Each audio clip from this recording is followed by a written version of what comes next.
3, 2, 1. You're watching Tico Takeover. We are here to help you with your everyday needs. In this video, I'll be showing you how to wear multiple face accessories on Roblox in 2024.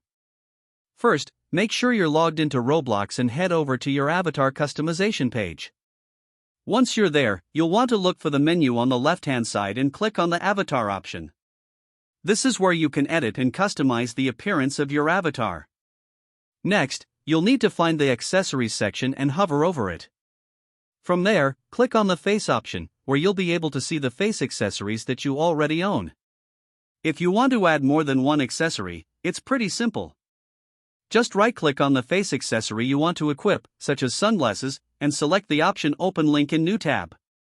Repeat this process for any additional face accessories you want to wear.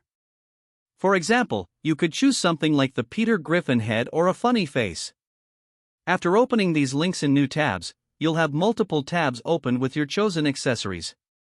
Once you have all the accessories you want selected, you'll need to move to the Advanced section on the page. Clicking this will bring up a window where you can paste the accessory numbers. These numbers can be found in the URL at the top of each tab that you opened. For each accessory, simply copy the numbers from the URL and paste them into the corresponding box in the Advanced window. After you've entered all the necessary numbers for your selected accessories, click the Save button at the bottom of the page.